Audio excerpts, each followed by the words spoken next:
সবাইকে স্বাগত নতুন একটি ভিডিওতে। আজকে আলোচনা করব ক্লাস 12-এর সঙ্গীত বিষয়ের উপর লাস্ট মিনিট সাজেশন ভিডিও নিয়ে। ভিডিওটি সকলে শেষ পর্যন্ত দেখবে। চ্যানেলে নতুন হলে থাকে চ্যানেলটিকে অবশ্যই সাবস্ক্রাইব করে রাখবে।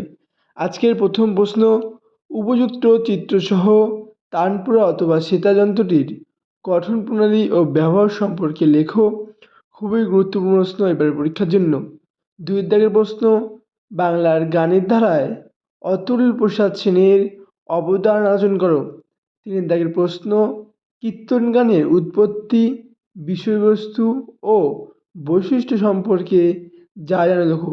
খুবই গুরুত্বপূর্ণ প্রশ্ন, এবার এই পরীক্ষার জন্য সকলে কোশ্চেনটি দেখে যাবে। 4 দাগের প্রশ্ন, রবীন্দ্রসঙ্গীতে শাস্ত্রীয় সঙ্গীতের প্রভাব কতখানি তা উদাহরণসহ আলোচনা করো। খুবই গুরুত্বপূর্ণ প্রশ্ন, সকলে দেখে যাবে। 5 দাগের প্রশ্ন, আকার মাত্রিক স্বরলিপি পদ্ধতিতে তোমার পাঠ্যসূচির অন্তর্গত যে কোনো একটি রবীন্দ্রসঙ্গীতের স্থায়ী অংশের স্বরলিপি লেখো। খুব ইম্পর্টেন্ট কোশ্চেন, সকলে কোশ্চেনটি দেখে যাবে এবং ভালোভাবে পড়ে যাবে। 6 দাগের প্রশ্ন, হিন্দুস্তানি স্বরলিপি পদ্ধতিতে কেদার অথবা বাঘেশ্রী রাগের একটি দ্রুত খেয়ালের স্থায়ী অংশে স্বরলিপি লেখো। 7 দাগের প্রশ্ন, খুবই গুরুত্বপূর্ণ, বাংলার গানের ধারায় কাজী নজরুল ইসলামের অবদান আলোচনা করো। 8 দাগের প্রশ্ন, বাউল গানের উৎপত্তি, বিষয়বস্তু ও বৈশিষ্ট্য সম্পর্কে যা জানো লেখো। এই কোশ্চেনটি গুরুত্বপূর্ণ।